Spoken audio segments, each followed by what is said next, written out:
soit pour la deuxième ou la troisième ou des habitués pour cette soirée sur une thématique qui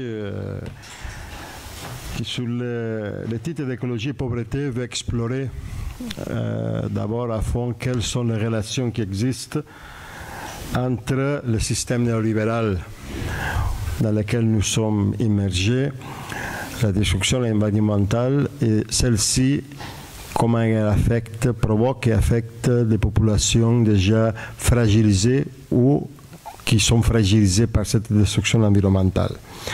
Parce qu'il est vrai que quand on parle de destruction écologique environnementale, la plupart du temps on fait référence aux conséquences négatives que celle-ci a pour l'ensemble de l'humanité. Moins souvent, pas toujours, mais moins souvent, on fait référence au fait que cette destruction environnementale affecte de façon accrue aux populations qui se trouvent déjà dans des situations d'exclusion et pauvreté, ce qui comporte en même temps une aggravation dans leur état. C'est comme un cercle vicieux qui s'installe. En fait, on peut dire que la destruction environnementale écologique provoquée par le système économique néolibéral est classiste. Elle n'affecte pas toutes les classes sociales, tous les groupes sociaux de la même façon, dans la même intensité. Même si, en fin de compte, tout le monde est affecté, toute l'humanité est affectée par la destruction environnementale, il y en a qui sont plus affectés que d'autres, au moins en ce qui concerne le moment présent.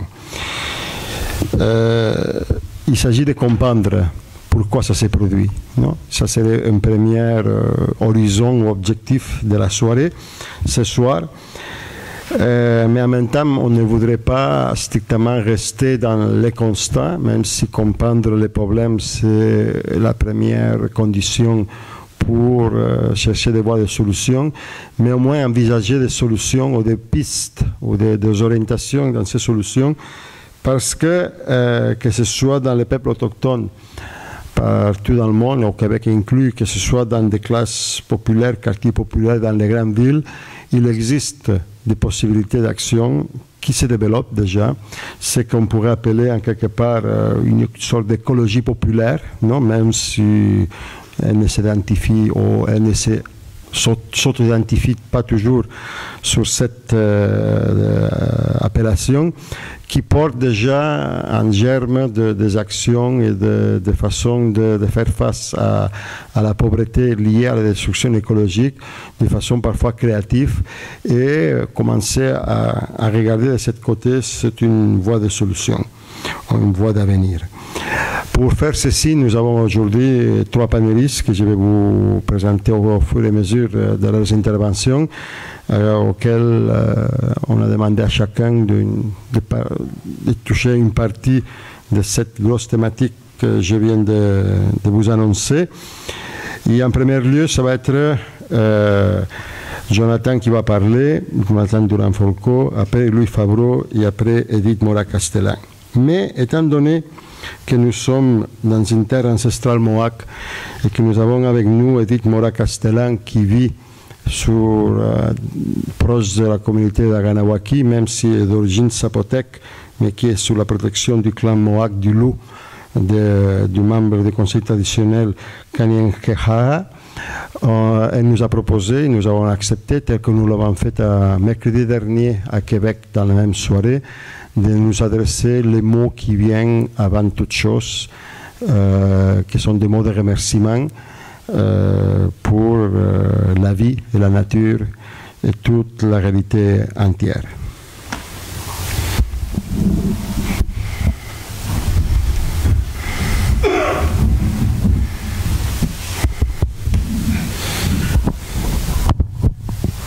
Bonsoir à tout le monde, parce que ça s'entend bien. Oui.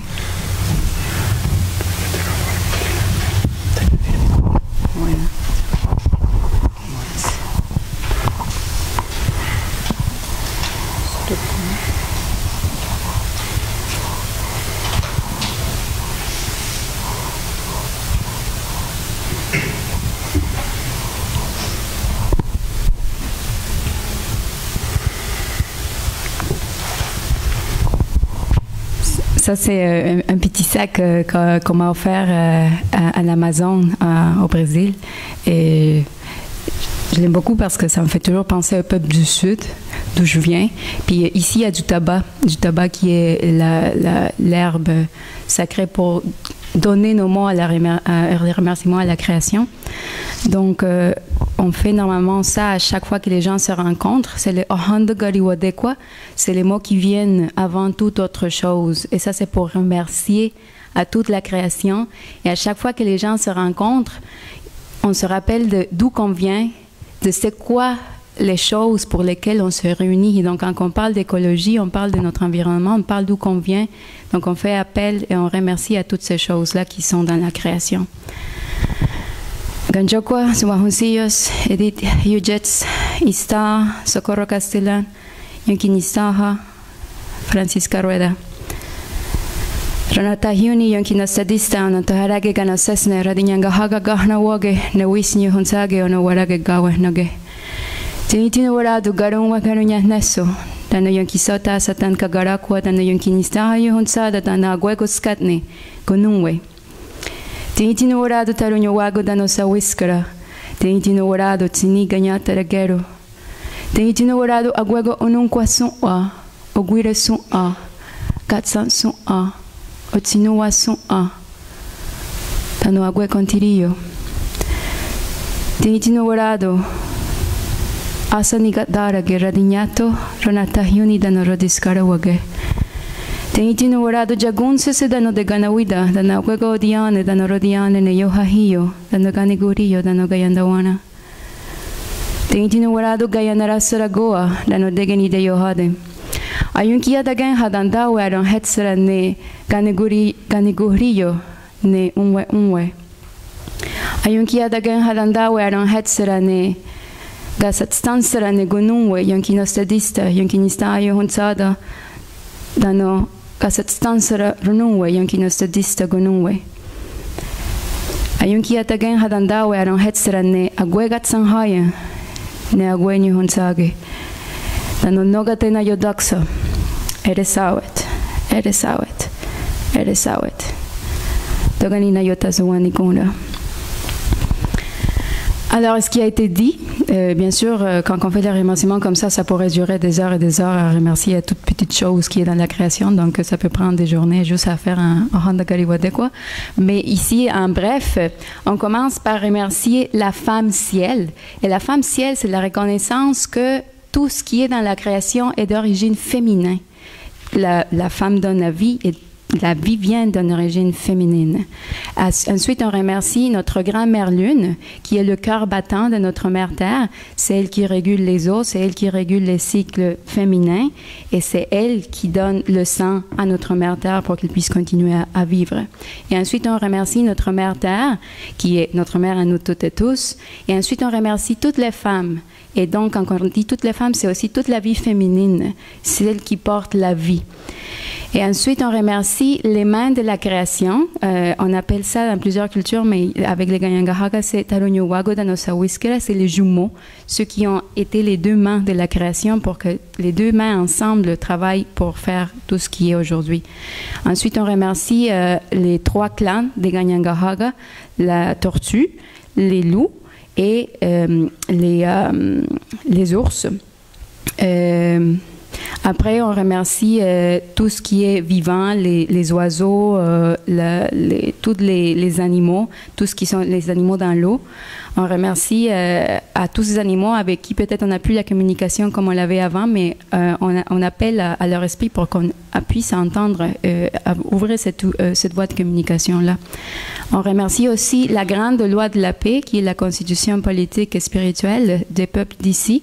Et on remercie le Degeni de Yohade, qui est le Wampuma de voix, que c'est le traité qui a été octroyé pour vivre en paix dans ce territoire. Et ensuite, on remercie toutes les femmes chefs et les hommes chefs de toutes les nations qui ont représenté leur peuple pour la paix.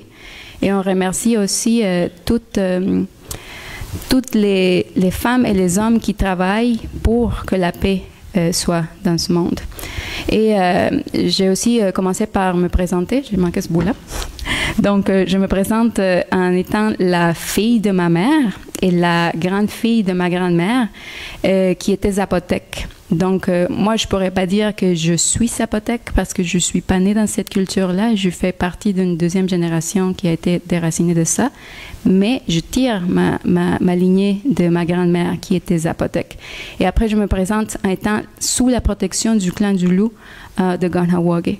Et c'est avec eux que j'apprends à dire ces mots de remerciement.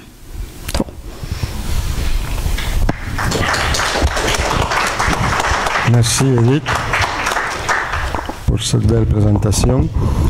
Alors je donne tout de suite la parole pour les prochaines 20 minutes à Jonathan Durand-Folco. Il est actuellement doctorant en philosophie à l'Université Laval, mais il est surtout aussi militant du réseau écosocialiste et blogueur inépuisable, infatigable dans son blog de Ecopolitica, blogspot.ca, que je vous invite à aller voir si vous avez le temps et le goût de vous nourrir de textes intéressants. Alors, on lui a demandé de nous faire une présentation dans laquelle il établisse le lien entre néolibéralisme, destruction environnementale et pauvreté.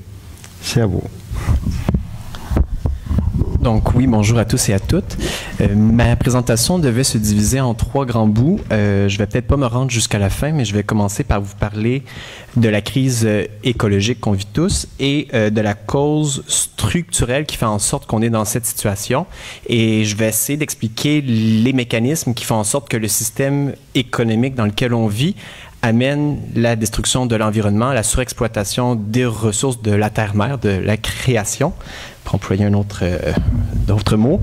Et cette forme-là de destruction environnementale amène des impacts différenciés sur différents groupes sociaux, sur des classes sociales différentes, et amène des mouvements de critique, des mouvements aussi d'action qui viennent des peuples autochtones et ainsi de suite, et qui essaient de reprendre le contrôle sur leur environnement, sur leurs conditions d'existence. Donc, pour commencer le premier bout, je vais essayer d'expliquer que le système dans lequel on vit, le système capitaliste, est la cause première de la crise environnementale. C'est une thèse qui peut sembler aisée pour des personnes qui sont contre le système économique, mais pour la plupart des gens, la crise environnementale serait d'abord causée par la surpopulation, donc par le fait qu'on serait beaucoup trop d'humains sur la Terre, ou à cause d'une forme de développement industriel technique qui serait une forme de développement inné à l'humain et qui amènerait une surexploitation des ressources actuellement. Et cette approche, en fait, qui voit cette forme de croissance continue comme étant une forme qui est inéluctable.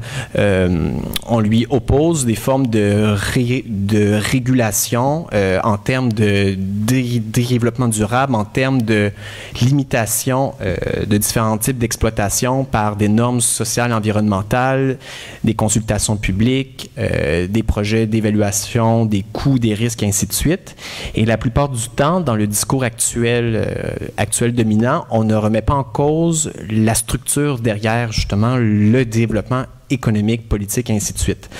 Et ce que je voudrais amener aujourd'hui, c'est une vision critique du système dans lequel on vit, qui vient de l'écologie politique telle que le décrivait André Gorz, qui est une vision qui critique les limites structurelles de la rationalité économique et qui montre en fait qu'il y a des conditions extra-économiques, il y a des conditions d'existence au-delà desquelles la rationalité économique ne peut aller sans détruire ses propres bases d'existence. En fait, c'est de dire que le problème auquel on est confronté aujourd'hui, c'est le fait que la vision économique du monde n'est plus limitée à un champ particulier de production et de consommation, mais va au-delà.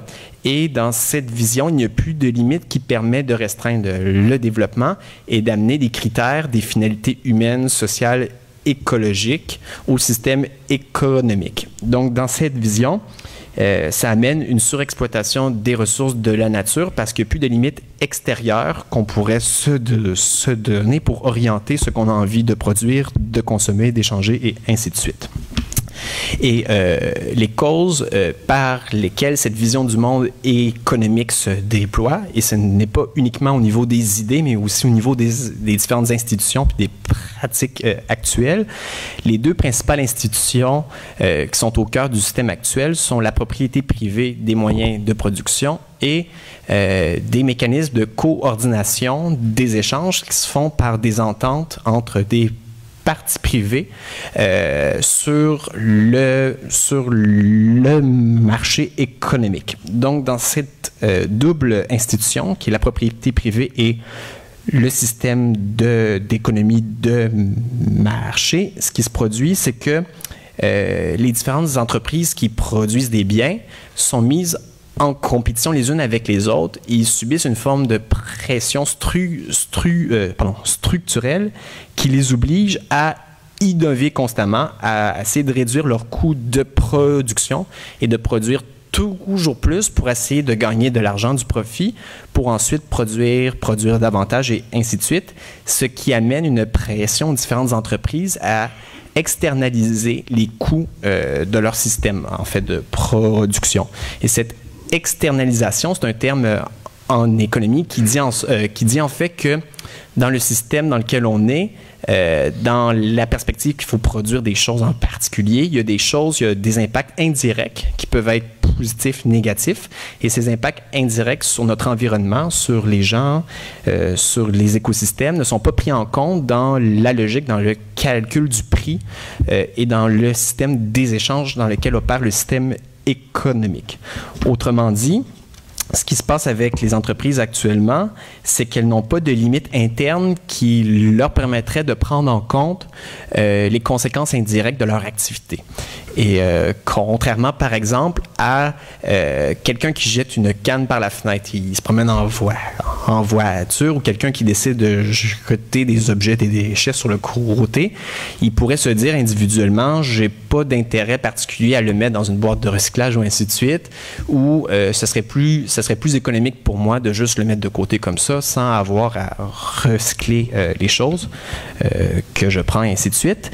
Les entreprises capitalistes, elles ont ce luxe, mais elles ont aussi une pression structurelle qui les oblige à faire en sorte qu'ils ne vont pas prendre en compte ces différentes conséquences de leur activité, parce que si elles doivent les prendre en compte, ça va leur imposer des coûts supplémentaires. Donc, autrement dit, des individus comme nous, on peut réguler notre activité, nos comportements par des normes écologiques, mais pour ce qui est des entreprises, ont une pression structurelle qui fait en sorte qu'ils n'ont pas vraiment le choix de faire ça. Ou si elles n'ont pas le choix, justement, c'est parce qu'on leur impose des normes par le gouvernement, par exemple, par l'État, par des politiques publiques, des normes, ou par des mouvements sociaux qui vont imposer aux entreprises à prendre en compte les conséquences de leur activité. Et dans cette dynamique, ce qui se produit également, c'est qu'il y a une surexploitation des ressources qui s'opère parce que la rationalité du système économique dans lequel on vit tient en compte des coûts de production actuels. Donc, au niveau d'une anticipation des coûts que ça pourrait avoir sur les générations futures, sur les pays du Sud, sur des entités qui sont beaucoup plus loin, ces différents coûts-là ne sont pas pris en compte dans la rationalité du système financier, dans les décisions à court terme qui sont prises par les dirigeants d'entreprise. C'est des choses qui pourraient être prises en compte, encore une fois, par des normes, par des choses qui seraient imposées au système économique de l'extérieur, mais du fait du système d'économie de marché dans lequel on vit, il n'y a pas d'auto-régulation qui se fait par les prix, ce qui amène des formes de surexploitation des ressources énergétiques, par exemple, la surpêche, la déforestation et ainsi de suite, et beaucoup de problèmes environnementaux qui ont un impact très grand sur l'ensemble de la Terre et de la population humaine. Et dans cette vision, ce qui se produit avec le système économique capitaliste, en fait, depuis un demi-siècle environ, c'est qu'il y a une nouvelle contradiction qui émerge, qui est une contradiction qui n'a pas été prise en compte par le mouvement ouvrier à l'origine et aux premiers critiques du système économique qui se concentrait avant tout sur la concentration entre, disons, les rapports de propriété privée et les forces productives, donc les travailleurs qui étaient exploités par les propriétaires d'entreprises. Et cette première contradiction entre le capital et le travail fait maintenant place à une autre contradiction qui vient se surajouter à ça, qui est la contradiction entre le système économique et les conditions d'existence naturelle et l'environnement. Donc, actuellement, la crise écologique, d'une certaine façon, est le phénomène par lequel on peut voir la contradiction entre le capitalisme comme système global de production et les conditions d'existence qui peuvent être très larges en fait. Les conditions d'existence, ça peut prendre en compte à la fois les différentes ressources énergétiques, l'eau, la terre, la vie humaine aussi, et différentes institutions comme les systèmes de transport public, l'éducation, l'espace urbain et toute forme de conditions qui doivent être prises en compte et que le système économique exploite allègrement, mais qui, d'une certaine façon, ne sont pas produits directement par le système économique et qui cherchent à exploiter davantage. Donc, dans cette vision, ce qui se produit, c'est que si on voit à l'heure actuelle que la principale contradiction du système économique est opérée entre le mode de production dans lequel on vit et les conditions d'existence, le milieu de vie, il y a un certain déplacement qui se fait au niveau des luttes. Car dans la première phase d'une industrialisation, ce qu'on pouvait voir davantage, c'était le mouvement ouvrier qui était exploité de manière extrêmement dure dans les usines, par exemple. Aujourd'hui, ça continue à exister encore, beaucoup dans les pays du Sud où c'est délocalisé, donc il y a encore une exploitation qui s'opère, mais il y a aussi une forme d'appropriation des biens communs par le système économique financier qui essaie d'empiéter sur le milieu de vie des gens directement.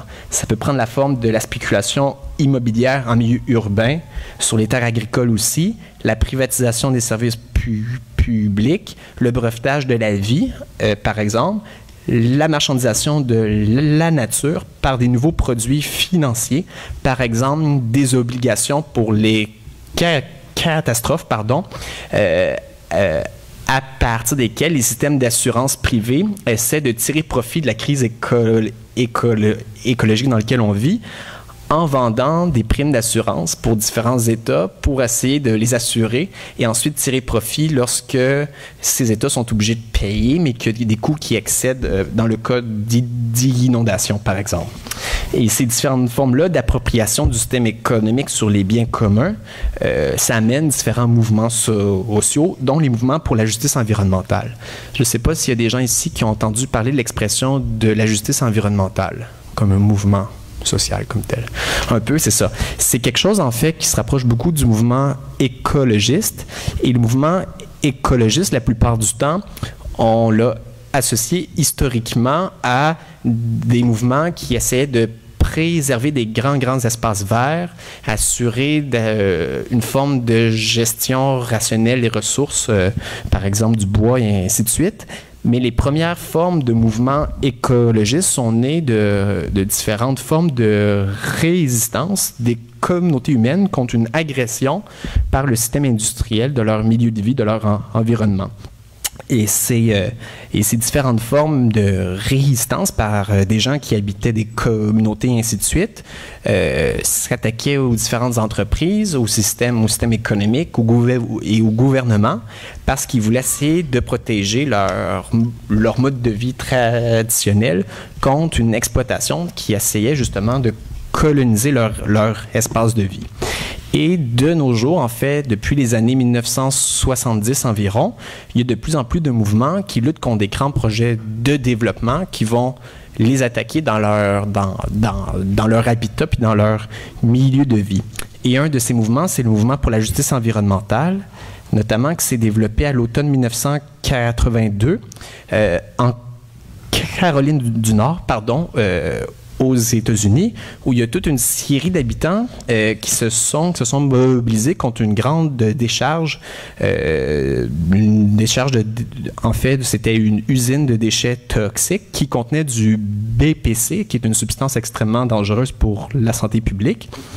Et ce mouvement-là, comme tel, a poursuivi en justice la compagnie. Ils ont échoué dans un premier temps, mais ensuite, ils ont fait des marches, des meetings, des coupures de route, de la contestation civile non violente, et ainsi de suite. Et ça l'a mené, avec beaucoup d'années, à une victoire locale. Et pour opérer cette victoire, en fait, ce qui s'est déroulé à ce moment-là, c'est qu'ils ont découvert, en fait, que le lieu sur lequel eux habitaient et les différentes raisons pour lesquelles cette décharge de substances dangereuses était mise à cet endroit précis, c'était parce que la plupart des gens dans cette communauté étaient noirs et étaient pauvres. Et la plupart étaient noirs et pauvres. Donc, il y a plusieurs groupes qui ont fait différentes enquêtes aux États-Unis pour voir où étaient situées les installations dangereuses de projets toxiques, dans quelle sorte d'environnement de quartier étaient situés. Et ils se sont rendus compte que la plupart des projets dangereux nuisibles pour la santé qui présentaient des risques étaient situés proches des quartiers pauvres, des quartiers hispanophones, des quartiers noirs. Et c'était généralement pour essayer de protéger les classes riches, les classes moyennes blanches, et ainsi de suite. Et c'est pour cette raison qu'ils ont trouvé de manière empirique et scientifique qu'il y avait une forme de racisme environnemental. Donc, c'est un mot qui a été inventé à ce moment. Et le racisme environnemental servait à désigner qu'il y avait dans les projets de développement des conséquences environnementales qui touchaient les groupes, dans le fond, les plus pauvres, les plus exclus, marginalisés. Et c'était les gens qui avaient le moins d'outils juridiques, financiers, d'organisation, de capital culturel pour pouvoir se défendre puis résister contre ces formes de projets de... Donc, ce qui s'est produit avec le mouvement pour la justice environnementale, c'est qu'il y a beaucoup de groupes d'alliances qui se sont développés. Et ces groupes pouvaient toucher les peuples autochtones, des comités citoyens vigilants, des classes populaires, des classes moyennes aussi, et qui essayaient de défendre leur milieu de vie contre l'accaparement de leur espace de vie, contre des projets de développement nuisibles. Si on fait une extrapolation de ce mouvement pour la justice environnementale, on peut se rendre compte qu'il y a beaucoup de mouvements à l'heure actuelle, même ici au Québec, qui peuvent être mis, dans le fond, dans cette vision du monde. Si on regarde, par exemple, les mouvements contre les gaz de schiste, notamment, qui est un mouvement de comités de citoyens qui essaient de défendre des terres agricoles, leur milieu de vie, ainsi de suite, contre des agressions, contre des projets de développement qui viennent les affecter puis mettre en danger la santé publique dans certains milieux. Il y a aussi les mouvements Idle No More, par exemple, qui luttent contre les projets d'oléoduc, par exemple. On peut voir de manière plus large, si on comprend les conditions d'existence et le milieu de vie, non seulement comme l'écosystème ou l'environnement dans lequel on vit, mais aussi pour l'ensemble des conditions d'existence humaine sociale qui rendent possible la vie humaine. Il y a, par exemple, des mouvements qui protègent les différents espaces urbains. Il peut y avoir le mouvement étudiant qui a lutté contre l'austérité, contre le démantèlement des services publics. Il y a plusieurs types de composantes de mouvements qu'on peut essayer de ranger dans des mouvements pour la justice sociale et environnementale qui, à l'heure actuelle, à différents endroits du monde, prennent part et c'est les mouvements les plus puissants actuellement. Il y a le mouvement des paysans sans terre en Amérique du Sud, entre autres, et en Afrique aussi. Il y a des mouvements indigènes à différents endroits aussi qui se développent. En France, il y a des projets d'aéroports extrêmement grands, alors qu'il y a un aéroport qui existe à côté et les citoyens se mobilisent parce que ça peut affecter leurs terres agricoles, ça coûte extrêmement cher, puis ça va amener des nuisances publiques. Ils sont souvent mis dans une case qu'on appelle « Not in my backyard », donc des mouvements de citoyens qui ne veulent pas avoir d'agression sur leur propriété privée et ainsi de suite. Mais on se rend compte on se rend compte que dans la plupart des cas, c'est des mouvements qui suivent la lignée des droits civiques, notamment des mouvements pour les droits civiques, qui sont aussi beaucoup, disons, guidés par des femmes, par des communautés exclues et des gens qui se mobilisent dans leur milieu, créent des réseaux d'alliances. Et c'est tout un système d'acteurs, de mouvements sociaux qui se mettent en place pour lutter contre les agressions du système économique et de développement qui dépossèdent les gens de leur pouvoir sur leur propre vie, en fait. Et je ne vais pas pouvoir entrer dans la troisième partie de ma présentation qui essaie de proposer une forme de vision qui permettrait d'articuler ces mouvements-là à un projet de société qui serait plus large. Mais je voulais essayer de montrer que dans la première partie, il y a justement la contradiction entre le système économique et les conditions d'existence et les milieux de vie, et ce que ce système-là cause en termes de nuisances, de problèmes écologiques, sociaux, ainsi de suite, affecte des groupes d'enfants les plus faibles, les plus vulnérables, mais que ces mouvements eux-mêmes, parce qu'ils sont attaqués dans leur espace de vie, dans leur milieu, et qui dépendent souvent de leur propre espace d'écosystème pour pouvoir vivre, notamment dans les pays du Sud, ces mouvements-là se prennent en main d'une certaine façon, s'organisent eux-mêmes et essaient de créer des alliances plus larges pour remettre en question les différentes autorités publiques, les grandes entreprises multinationales qui essaient d'exploiter leur espace de vie. Et tous ces groupes, en fait, même s'ils se concentrent la plupart du temps sur des enjeux très locaux, spécifiques, sur des causes particulières, il y en a quelques-uns qui souvent commencent à remettre en question la logique globale du système dans lequel on vit, remettre en question la spéculation des terres, commence à créer des coopératives, des mouvements d'organisation, différentes institutions, des alternatives locales qui peuvent prendre différentes formes. Et rapidement, il me reste peut-être 1 minute dans ma présentation. Ouais, donc ce que je voulais essayer d'esquisser, puis peut-être on pourra en discuter lors de la discussion, c'est de dire qu'étant donné que la contradiction la plus forte, la plus brutale entre le système économique et le milieu de vie se fait à ce niveau-là, et que les mouvements qui essaient de reprendre en main du pouvoir sur leur espace de vie, sur leur communauté, sur leur environnement, se prennent en main, il faudrait développer un projet politique à cette échelle, dans leur espace de vie, pour essayer de remettre en question le système, puis initier un autre type de société par des alternatives qui pourraient avoir lieu au niveau de l'échelle municipale. Donc, en Europe, à différents endroits, il y a des alternatives qui ont lieu dans les villes où des groupes de citoyens, de socialistes, d'écologistes et ainsi de suite essaient de développer des projets localement, de reprendre du pouvoir sur leur institution municipale pour ensuite amener des transformations, des mesures, des réformes qui ont souvent un impact direct sur les conditions de vie des gens. Et c'est à cette échelle, d'après moi, qu'on peut initier un mouvement de transformation sociale et essayer de créer des formes de convergence qui permettrait ensuite de remettre en question le système dans lequel on vit. Et c'est pour cette raison que, d'après moi, il faut prendre en compte les contradictions du système économique dans lequel on vit, qui n'est pas un bloc uni. Il y a des contradictions, il y a des zones où on peut agir, et c'est au niveau de ces zones-là, ancrées dans différents espaces de vie, qu'on peut essayer d'organiser des alternatives puis des projets communs pour reprendre du pouvoir sur nos propres vies. Donc, c'est ce qui résume mon point. Merci beaucoup.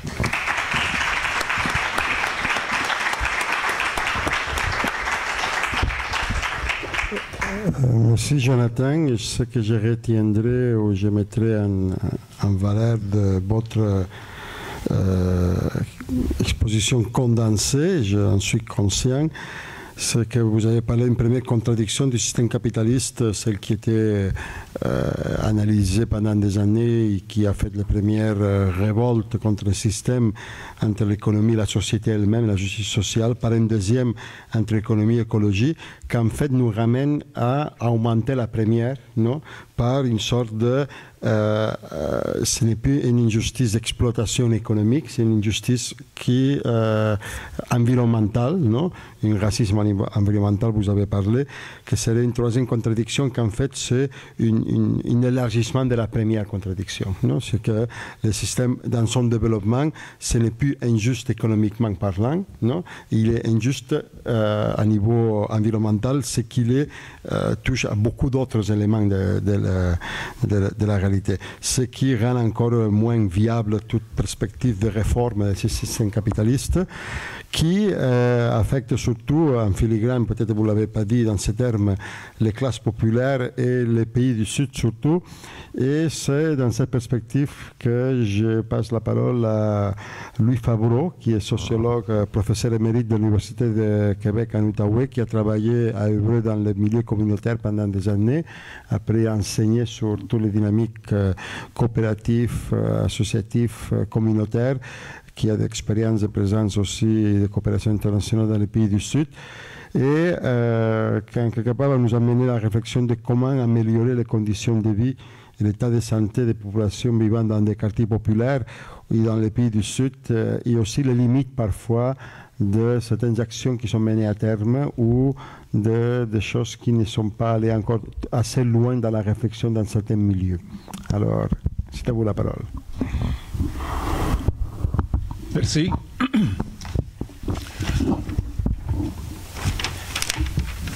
Alors, peut-être une première chose que je voudrais mentionner, c'est la suivante, là, suite à l'intervention précédente, c'est que la révolution industrielle a 150 ans ou plus.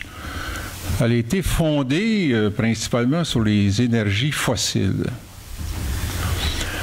Donc, sur le charbon, sur le pétrole, aujourd'hui sur le pétrole de schiste.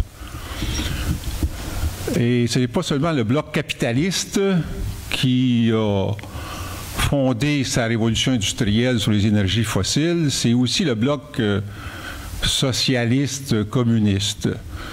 Et donc, un point d'interrogation non seulement sur le capitalisme et ses causes structurelles, mais aussi sur le socialisme tel qu'il a existé dans les États sous direction de partis communistes qui ont épousé exactement le même modèle si on se place d'un point de vue de l'écologie politique.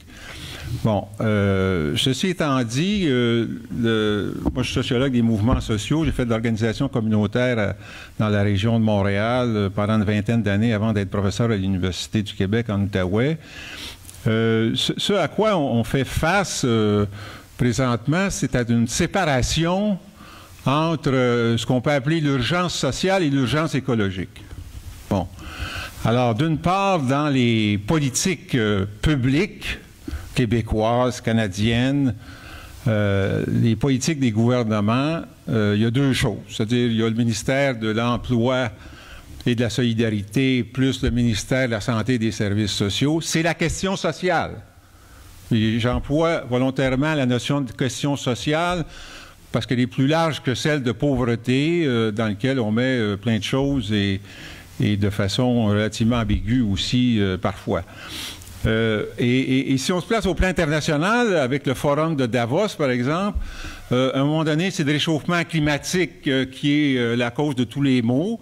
Et par la suite, le dernier forum de Davos, c'est sur les inégalités sociales.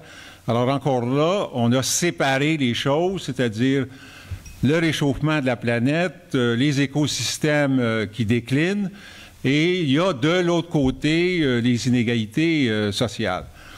Or, objectivement parlant, subjectivement c'est une autre affaire, mais objectivement parlant, ce sont les classes populaires qui sont le plus touchées par le défi écologique. Ce sont les classes populaires qui vivent le plus dramatiquement les différentes formes de pollution, que ce soit les gaz d'échappement de nos autos, de nos autobus et de nos camions en ville. Pour prendre un exemple qui est le transport dans une ville comme Montréal. C'est aussi l'exploration du gaz de schiste sur différents territoires, à partir de Saint-Hyacinthe jusqu'à Québec. Vous avez des centaines de communautés, 16 000 terres agricoles menacées par cette exploitation. Et on est dans le même schéma de base de la révolution industrielle depuis 150 ans, c'est-à-dire, au lieu que ce soit le charbon et le pétrole traditionnel, c'est le pétrole de schiste. Bon. Et ce sont les pays les plus pauvres de la planète qui vivent le réchauffement climatique de façon la plus marquée. L'Afrique de l'Ouest, par exemple, est l'exemple majeur à cet effet.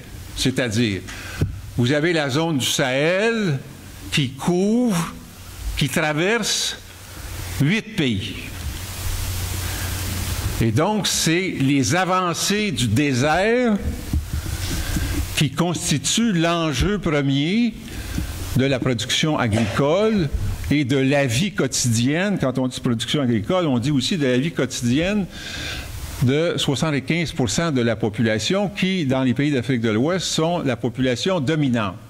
Hein, il faut se mettre dans la tête quand même que dans une bonne partie des pays du Sud, l'agriculture, la population active, elle est dans l'agriculture, alors qu'au Québec, on a des raisonnements complètement différents parce que c'est seulement 2% de la population active qui composent les producteurs agricoles.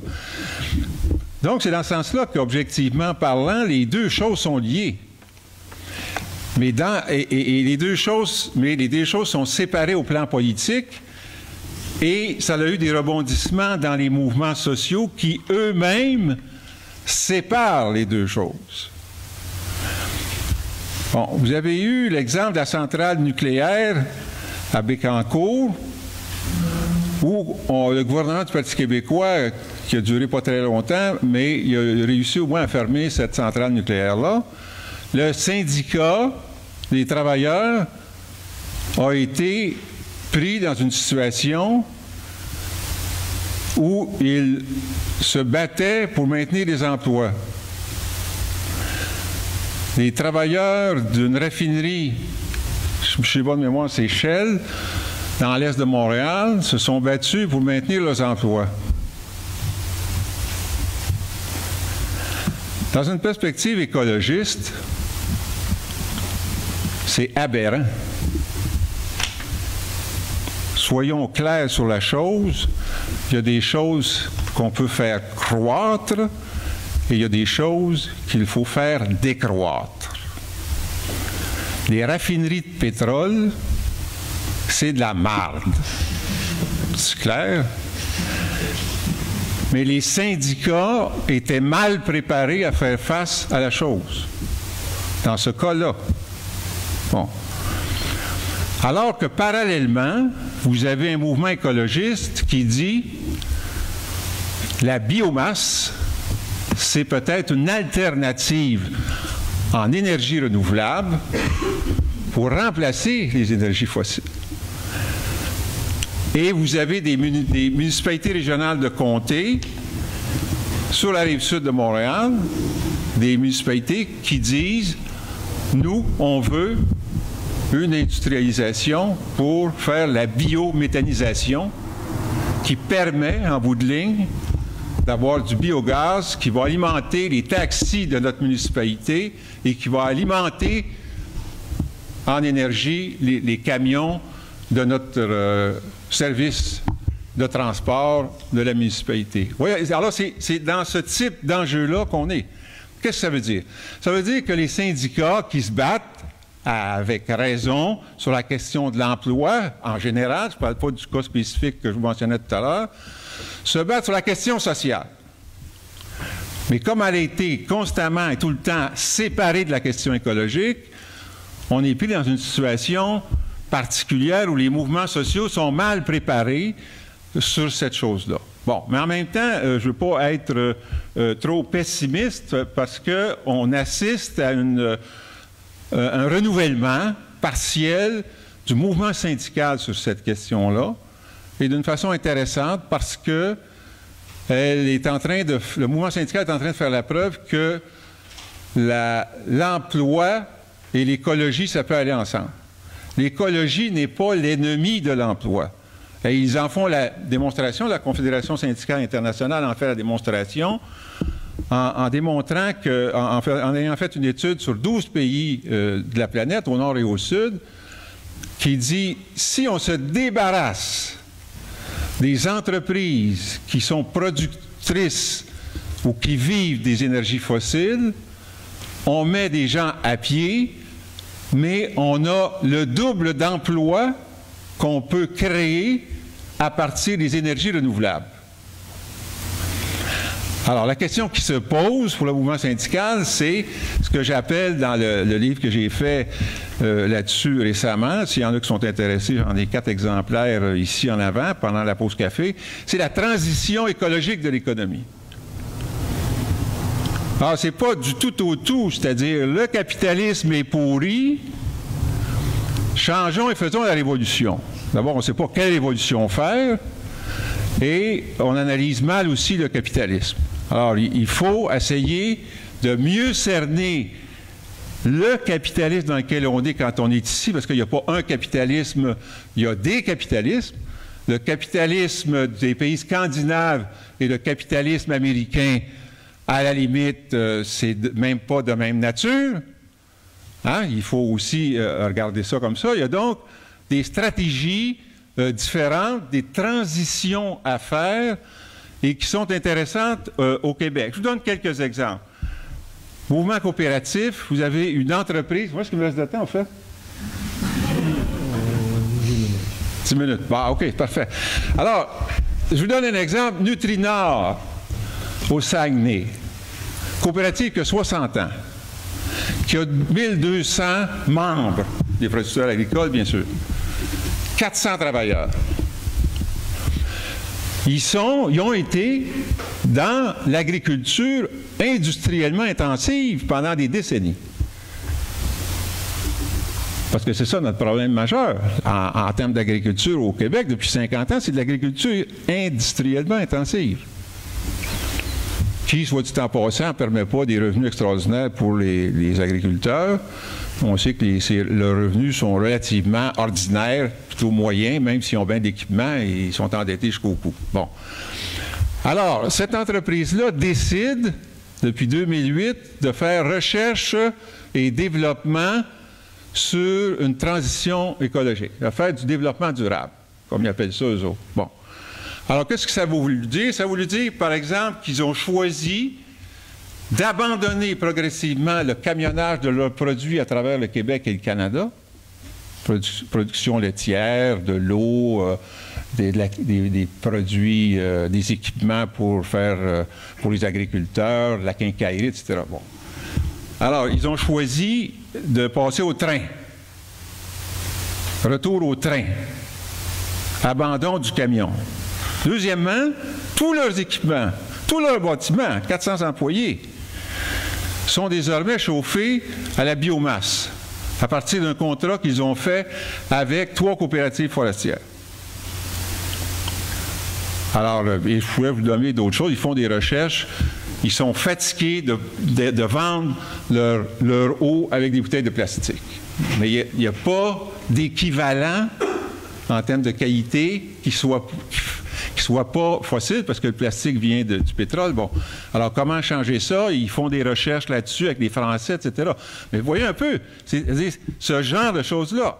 Il y a une fédération, la Fédération des coopératives forestières, 40 coopératives forestières, 3000 travailleurs, c'était des bûcherons il y a 10-15 ans. Donc, ils abattaient des arbres. Ils abattaient des arbres en sous-traitance pour les multinationales du papier. Alors, qu'est-ce qu'ils font aujourd'hui? Ils plantent des arbres.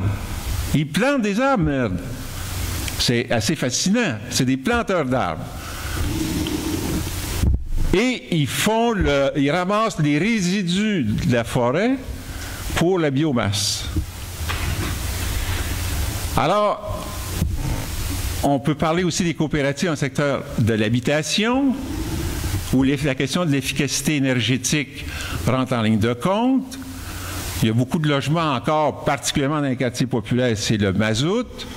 Débarrassons-nous du mazout et arrivons avec l'électricité, l'hydroélectricité dans ces maisons-là, quoi. Alors, les coopératives d'habitation font un effort maximum de ce côté-là et d'isolation aussi des maisons. Bon, je vous dirais aussi qu'il y a plein d'initiatives à la fois de défense des gens dans les communautés, que ce soit à Montréal ou ailleurs, et des alternatives. Parce qu'il n'y a pas seulement résister, il faut construire les alternatives. Si on veut qu'il y ait des politiques publiques qui changent à un moment donné, à moins d'attendre qu'il y ait un parti politique quelconque qui arrive au pouvoir, mais qui n'arrivera jamais avec un programme bien étoffé s'il n'y a pas de mouvements sociaux derrière. Bon, alors vous avez... Parlons de Montréal, agriculture urbaine avec des toits verts, des jardins communautaires, la plantation d'arbres, de vivaces, de vignes. Qu'est-ce que ça veut dire un jardin communautaire si ce n'est pas la capacité de lier le social et l'écologique? Vous avez un jardin communautaire, un terrain magnifique pour sortir de l'isolement un certain nombre de gens du quartier qui vont faire le jardin. Levier de cohésion sociale, mais aussi alimentation beaucoup plus saine sur toute la ligne. Bon, et planter des arbres aussi, bien, vous savez également que si c'est à une certaine échelle, bon, bien, ça casse les effets de serre. Bon. Alors, vous avez un réaménagement paysager des ruelles dans les quartiers comme Rosemont, qui sont aussi du même ordre. Et moi, quand je regarde les dépanneurs dans les quartiers populaires à Montréal ou ailleurs, ça me rend malade parce que ça coûte 20% plus cher l'alimentation, parce que l'alimentation qu'on a dans ce dépanneur, c'est de la cochonnerie, en général, alors que dans certains pays, j'ai été en Suisse récemment, à Genève, j'ai été renversé de voir qu'au lieu d'avoir l'équivalent de nos dépanneurs ici, à Montréal, il y avait des coopératives d'alimentation avec des fruits et des légumes frais. Bon, alors, ça suppose donc qu'on force la note pour rétablir dans le mouvement communautaire un lien entre l'écologique et le social. Mais ça veut dire qu'il faut se battre aussi avec les pouvoirs publics pour leur dire « Arrêtez de nous financer à 100% uniquement pour la question X sur laquelle on se bat depuis des années, mais aussi pour avoir une part du financement qui soit, par exemple, 20% pour l'innovation. Et là, on va essayer, on va tenter l'expérience de lier des choses, c'est-à-dire d'innover dans l'écologique pour des raisons sociales. Bon. Alors, d'une façon plus large, et là, je termine là-dessus, c'est-à-dire que on ne peut plus se battre uniquement pour la défense d'un État social ou le renouvellement d'un État social. L'État social a été très important depuis 100 ans parce que c'est l'ensemble des mouvements sociaux, mouvements ouvriers, mouvements des femmes, mouvements coopératifs et mutualistes qui se sont battus pour qu'on ait les politiques sociales qu'on a, pour qu'on ait les politiques d'assurance-emploi qu'on a, pour qu'on ait une législation du travail qui civilise les relations de travail entre les entrepreneurs, peu importe quelle sorte, et les organisations syndicales. Bon, qu'est-ce que c'est un État social? C'est d'abord et avant tout un assureur du risque, un assureur du risque contre la maladie, une assurance du risque contre le chômage et une assurance du risque contre la retraite appauvrie. Bon. Alors, aujourd'hui, il faut se battre pour que l'État ne soit pas uniquement un assureur de ces choses-là, mais un assureur des risques écologiques, qui sont des risques de sécheresse, d'inondation, de pollution de nos poumons par les gaz d'échappement des automobiles et des camions, et ainsi de suite. Alors, investir, autrement dit, autant pour une assurance des risques écologiques que pour les risques sociaux. Alors, ça, c'est compliqué, c'est relativement neuf, c'est en exploration, mais il y a un certain nombre de sociologues et d'économistes comme Éloi Laurent, dont le livre s'intitule « Le bel avenir de l'État-providence », où finalement il dit qu'il n'y a pas d'avenir pour l'État-providence, mais il y a un bel avenir pour un État qui est à la fois social et écologique. Et je pense que c'est cette piste-là qu'il faut travailler davantage dans notre projet de société. Et notre projet de société va avoir un contenu de politique publique qui soit à la fois social et écologique. Et ces politiques publiques vont émerger dans la mesure où elles auront été adossées à des luttes syndicales, des luttes coopératives, des luttes communautaires, des luttes du mouvement des femmes, pour faire avancer à la fois et simultanément la question écologique et la question sociale. Merci.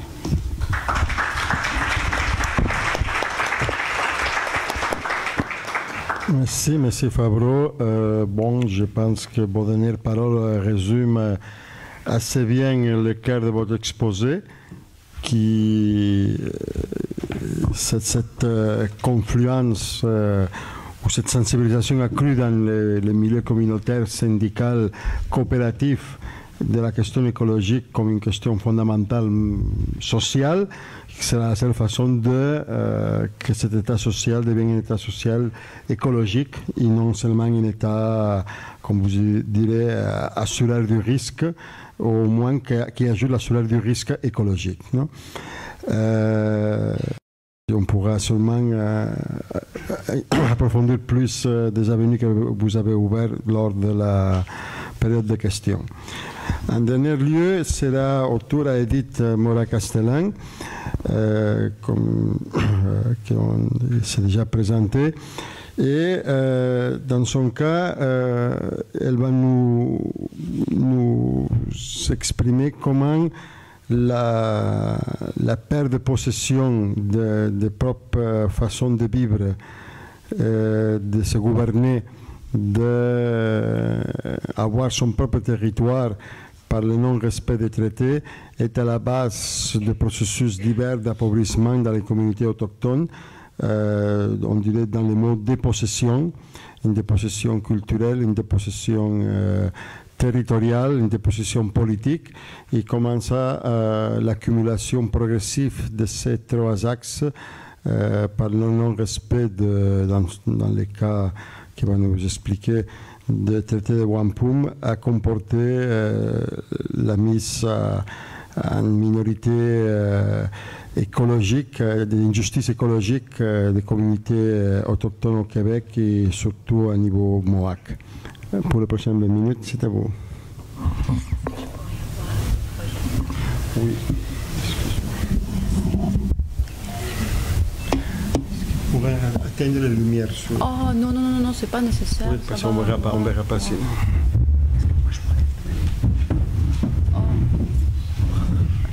J'ai juste apporté quelques images, c'est pas...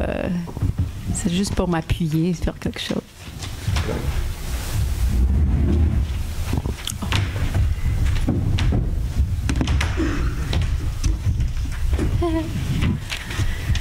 Bonsoir tout le monde.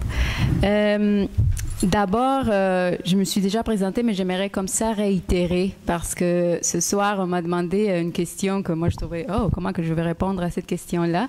Et tout d'abord, je voudrais dire que j'ai comme aucune autorité vraiment pour parler sur la question qu'on va aborder. Et c'est pour cette raison-là que la seule façon que je peux honnêtement venir puis me parler devant vous, c'est juste de parler de mon expérience, de mon propre parcours et de comment que moi je vis cette recherche de trouver un bon sens dans un monde qu'on voit de plus en plus en péril à cause de tout ce qu'on vient d'aborder avec nos deux intervenants auparavant. Et donc, il n'y avait pas de façon de le faire sans aborder la question d'identité. La question, c'est comment ça se fait que les communautés autochtones aujourd'hui vont avoir ben, c'est comme c'est affirmé puis c'est connu qu'elles vont se faire enlever leur territoire, puis alors les communautés autochtones vont avoir à subir plus de pauvreté. Donc, ça, c'est la question, mais la question, c'est comme ça fait plus de 500 ans que ça arrive. Ça a arrivé depuis le début de la rencontre. Donc, la question identitaire, c'est quelque chose de fondamental à aborder pour pouvoir comprendre le processus et pouvoir comprendre comment que ça se passe. Donc, les mots que je prononce, c'est des mots de partager ma propre expérience. Donc, je suis née au Mexique, ce qu'on connaît aujourd'hui comme le Mexique. Et moi, aujourd'hui, je ne pourrais pas vous dire que je suis mexicaine.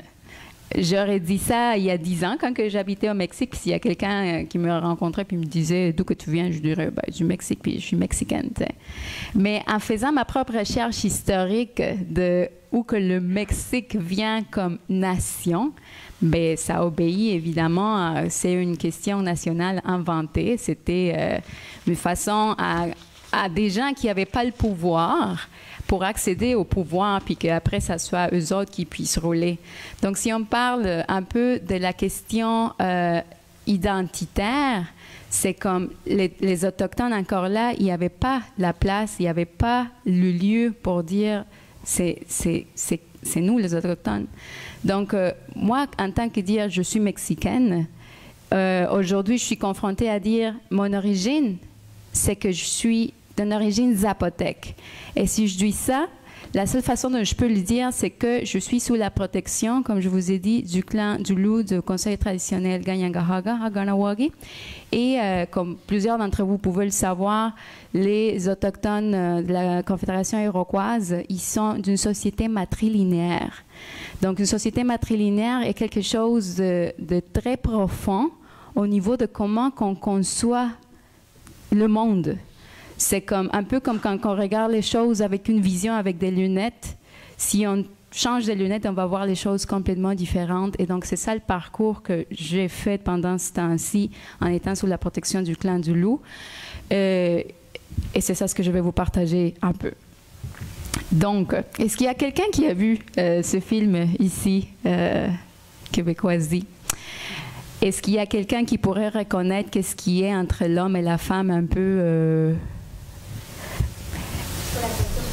C'est ça, c'est la ceinture fléchée et je pense que ça fait partie vraiment ancrée de la culture québécoise. Moi, ça fait 10 ans à peu près que je découvre la culture québécoise et que je me suis sentie toujours très proche parce qu'on dirait que ça me parlait beaucoup au niveau de... Au Mexique, on dit tout le temps, on est des métis. Tu sais, métis, ça veut dire quoi? Donc, quand j'ai vu ce film-là, j'étais comme, waouh, il y a du monde qui se pose la même question que moi.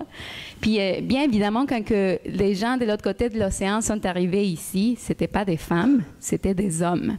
Et donc, la première mélange, la première essence de ce qui est la rencontre entre ce qu'on appelle aujourd'hui les communautés autochtones et ce qui était ceux qui sont arrivés ici, ben, c'était entre une femme autochtone puis entre un homme qui venait d'ailleurs. Mais c'est ça ce qui a permis qu'il y ait un métissage, comme on l'appelle aujourd'hui, et qu'aujourd'hui, on soit ici en train de se parler. Et est-ce que ça a été... qu'est-ce qui a donné naissance ou c'est ce qui a donné lieu à cette possibilité-là? C'est quelque chose que j'apprends et que j'ai, encore une fois, aucune autorité pour parler, mais qu'on a le privilège aussi d'avoir quelqu'un parmi nous qui pourrait parler de ça aujourd'hui. Stuart Mayo en arrière, qui est du conseil traditionnel Ganyangahaga, et lui, il pourrait plus vous parler du wampum à deux voix, mais moi, je vais juste, comme je vous ai dit, partager ce que je sais par rapport à ça. Donc, le wampum à deux voix, ça a été le seul traité qu'on ait connaissance qui a été octroyé de la part des peuples originaires de ce qu'on appelle aujourd'hui des Amériques, aux gens qui venaient de l'autre côté de l'océan. Normalement, aujourd'hui, les traités qu'on a enregistrés, c'est qui ont été octroyés à l'inverse. C'était, on arrive avec ce traité-là, puis là, on le signe. Mais c'était la Confédération iroquoise des 5 nations, dont le peuple Mohawk, qui habite très proche d'ici, de Montréal, ont donné aux gens qui arrivaient ce wampum à deux voix. Ce wampum, il est constitué originairement, là, si on le voit, si on le voyait, on a 3 lignes blanches, on a 2 lignes mauves, encore on a 3 lignes blanches, encore on a 2 lignes mauves, et encore on a 3 lignes blanches. Si on les compte ensemble, c'est 13 lignes. Puis, pour la culture Mohawk, en étant matrilinéaire, toute la question féminine, donc la lune, la grand-mère lune et celle qui commande comment que ça fonctionne, dans une année, il y a 13 lunes. Donc, ces 13 lignes, ce n'est pas un hasard que ça soit là. Si on voit les 2 lignes, c'est que ça reconnaît 2 identités. C'est On est une identité des peuples originaires qui sont ici, et il y a une autre identité des peuples qui viennent d'ailleurs, qui portent leur propre identité. Et tant que ces deux identités se reconnaissent l'une à l'autre et qu'il y ait du respect entre ces deux peuples, la paix va fleurir, puis tout va continuer avec la vie. Mais dès qu'il y aurait une partie qui voudrait s'imposer sur l'autre, à ce moment-là, la paix ne peut plus continuer. Et c'est à peu près, si on compare à l'ADN, il y a deux lignes constituantes, ce qu'on appelle le double hélice de l'ADN, puis entre, il y a l'espace qui permet que l'ADN de la vie continue. S'il n'y a pas cet espace-là entre qui tient ensemble ces deux parties constituantes, c'est plus le cas de la vie qui se tient en santé. On revient juste un peu, juste pour dire les couleurs. Les couleurs, la signification, le blanc, c'est la femme, c'est le côté féminin. Et c'est complètement lié à comment les femmes ont un rôle très important dans la Confédération iroquoise en tant que nation matrilinéaire. Et comment les deux lignes, en fait, mauve, c'est la couleur mâle, la couleur des hommes. Et donc, les hommes ont une grande responsabilité de protection à l'égard du côté féminin. Et c'est le côté féminin, en fait, qui tient les hommes. Et c'est cet équilibre-là qui permet une société de fleurir. Et donc, il y a eu une période où les communautés ici se battaient entre elles, comme dans plusieurs communautés, dans plusieurs parties. Mais à un moment donné, il y a eu le moment qu'il a fallu arrêter de se battre parce qu'il fallait identifier que si on continue à se battre, bien, on allait s'anéantir. Et à ce moment-là, ils ont établi la paix. Et si je partage ces mots-là ici, c'est parce qu'à chaque fois qu'on va parler à des endroits, quand le conseil traditionnel se fait inviter, c'est souvent que les gens, même si on habite vraiment proche, les Québécois puis les Autochtones n'ont pas souvent des espaces de rencontre, des espaces où on puisse partager la culture autochtone et on puisse permettre de savoir comment que on fait partie de la même terre. Donc, ce mot-là, Seigon, Sganago, Agan, ça veut dire, est-ce que votre esprit est encore de la grande paix? Donc, quand on parle de grande paix, on parle de plusieurs choses, mais fondamentalement, on parle de la grande loi de la paix qui était à l'origine de la Constitution iroquoise des 5 nations et que c'est basé, encore une fois, sur la société matrilinéaire. Là, ici, je voudrais juste vous raconter une petite histoire très vite que j'ai entendue en territoire maya. Et c'est l'histoire d'une communauté qui marche et ils sont très, très fatigués. Et c'est tous les aînés, les enfants, les femmes, les hommes, ils marchent tout le temps. Ils essayent de trouver un endroit où ils puissent se réfugier, trouver de l'aliment, de la nourriture. Et à un moment donné, les femmes tournent, puis elles voient que les aînés sont fatigués, les enfants sont fatigués. Et alors, ils sont forcés à dire aux hommes, écoutez, il va falloir qu'on arrête, il va falloir qu'on reste ici, puis qu'on prenne soin des gens, parce que les gens, ils ne peuvent pas continuer. Et alors, les hommes sont continués dans leur recherche de nourriture, et les femmes sont restées à l'endroit où elles étaient. Il fallait qu'elles prennent soin des gens. Et à ce moment-là, les hommes sont partis pendant longtemps. Et quand que les hommes sont revenus après des mois et des mois, ils sont arrivés, puis il y avait justement les plantations que les femmes avaient commencées. C'est les femmes qui ont commencé avec les semences. Ils ont planté le maïs, les fèves et la courge, qui est les 3 sorts qu'on connaît aujourd'hui et que c'est l'essence de tous les peuples autochtones qui étaient sur ce qu'on connaît aujourd'hui comme les Amériques. C'était l'alimentation de base et c'était les femmes qui tenaient les communautés ensemble, c'était les femmes qui gardaient l'ordre social et qui s'assuraient du bien-être de toute la communauté. Et en même temps, le fait que les femmes soient au centre de l'organisation sociale, ça permettait qu'on puisse avoir une organisation politique. Donc, pour les Kanien'kehá:ka, il y a 3 clans. C'est le clan de la tortue, le clan du loup et le clan de l'ours. Et ces trois clans-là, ils ont une raison d'être d'organisation sociale, comment les femmes vont conserver l'ordre, et en même temps, c'est de comment ils vont faire un processus décisionnel afin de trouver un consensus. Donc, la tortue, elle va écouter les délibérations qui vont être présentées par le loup. Le loup, c'est celui qui va commencer les affaires. Après, ça va être passé à l'ours, puis ça va être eux qui vont délibérer sur l'affaire. S'il y a quelque chose qui n'est pas correct, ça va être la tortue qui va mentionner qu'est-ce qui n'est pas correct. Mais si les délibérations qui ont été observées sont correctes, à ce moment-là, il y a une décision qui est prise en consensus avec l'accord commun de toute la communauté. Et ça, c'est ça ce qui permettait que s'il y avait un problème, ben, on amène ça au processus de conseil et à ce moment-là, on peut régler l'affaire, puis on peut surtout déterminer des priorités et déterminer des affaires qui doivent être réglées. Je reviens à Wampum à deux voix, et c'est de ça, des 7 grandes lois de la paix des femmes qui étaient dans la société matrilinéaire, qui permettaient l'organisation sociale et politique des peuples, qui a permis d'octroyer ce traité de paix avec les peuples qui arrivaient. Mais c'est comme si cet hélix de l'ADN a été cassé et à un moment donné, il y a eu une interruption de cette santé-là de vie. Et ça commence, et c'est pas une question à oublier, comment que il y a eu le traitement sur les communautés autochtones ici. On peut parler des Amériques du Sud, comment qu'il y a eu pendant très longtemps toute la question de l'Inquisition, comment que les femmes ont été persécutées, comment qu'elles ont été bafouées. Mais ici, ça a été les écoles résidentielles, ça a été les pensionnats.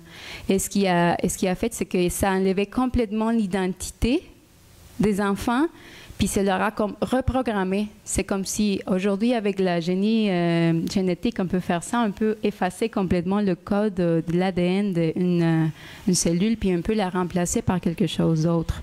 Donc, c'est à peu près ça ce qui a été fait avec les enfants.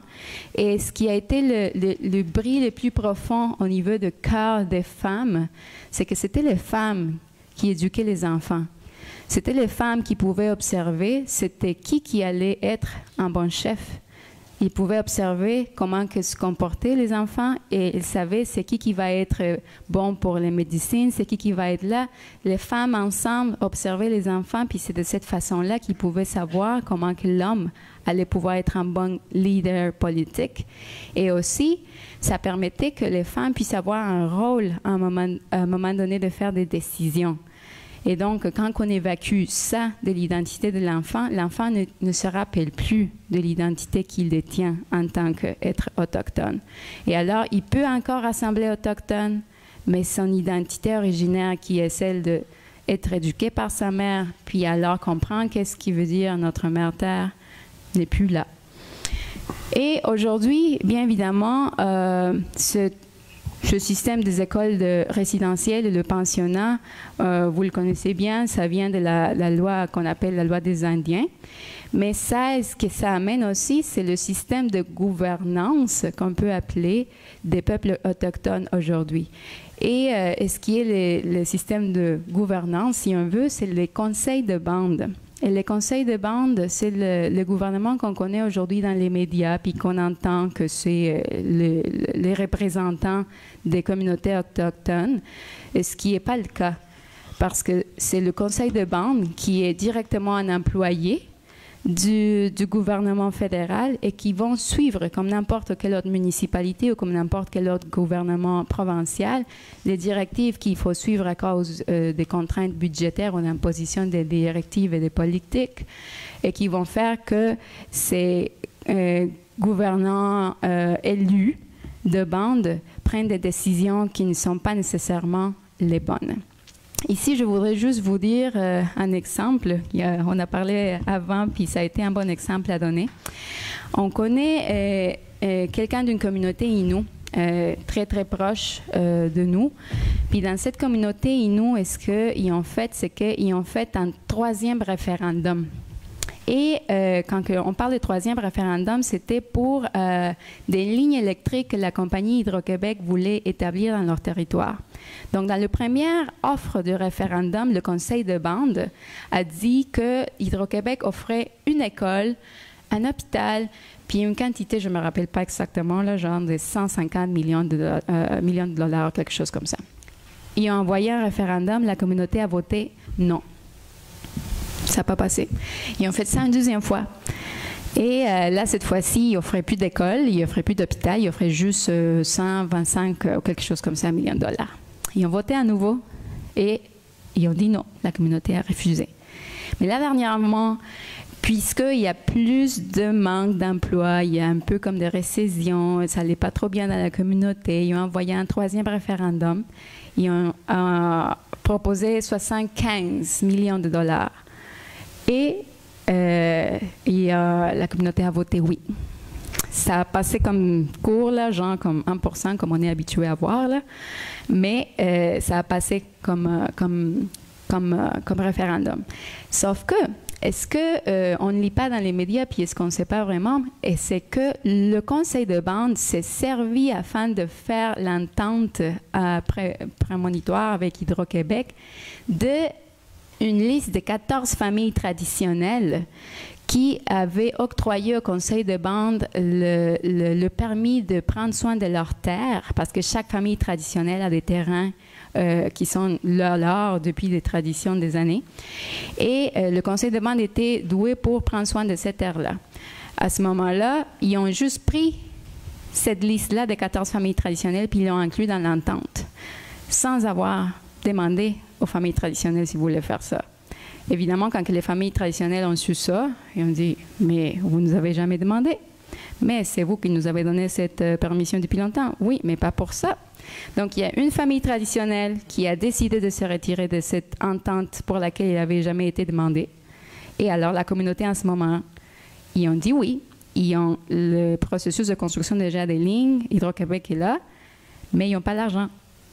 Parce que Hydro-Québec, il allait donner l'argent juste si toutes les familles traditionnelles étaient là selon l'entente. Donc, bref, toute la communauté s'est fait avoir. Et la question de la pauvreté demeure.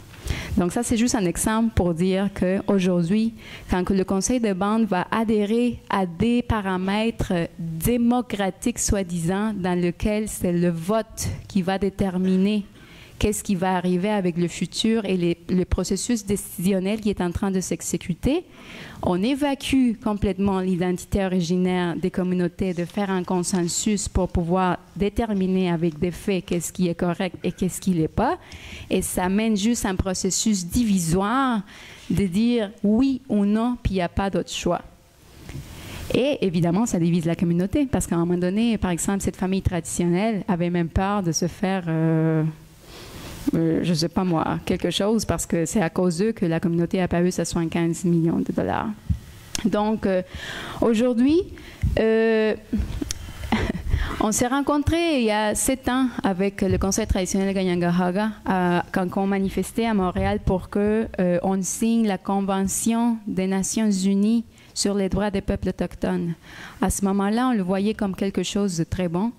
Mais aujourd'hui, quand on lit les articles un par un, puis on voit que les communautés autochtones vont aussi avoir le droit de développer leurs ressources et qu'eux aussi, ils vont avoir le droit de se faire informer préalablement des projets puis de se faire consulter.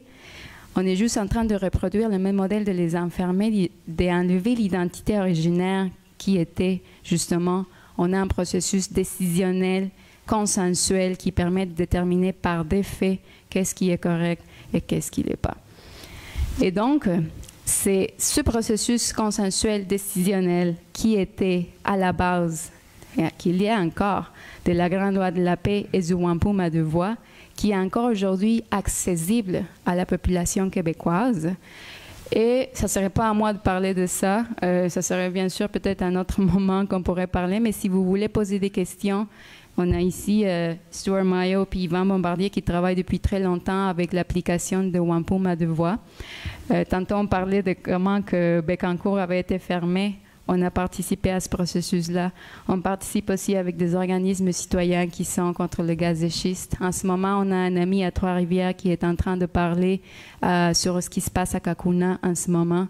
Donc, on fait beaucoup de networking qu'on appelle pour transmettre ce message et cette possibilité-là qui est à la portée de la main des Québécois. Et on fait aussi beaucoup d'éducation avec les écoles. Il y a des écoles qui vont visiter la Maison Longue pour apprendre de la culture et pour qu'ils se rappellent que ça fait partie aussi de leur histoire. Et on va aussi également aux écoles pour leur présenter ça. Donc, c'est un peu ce qu'on fait. Et voilà.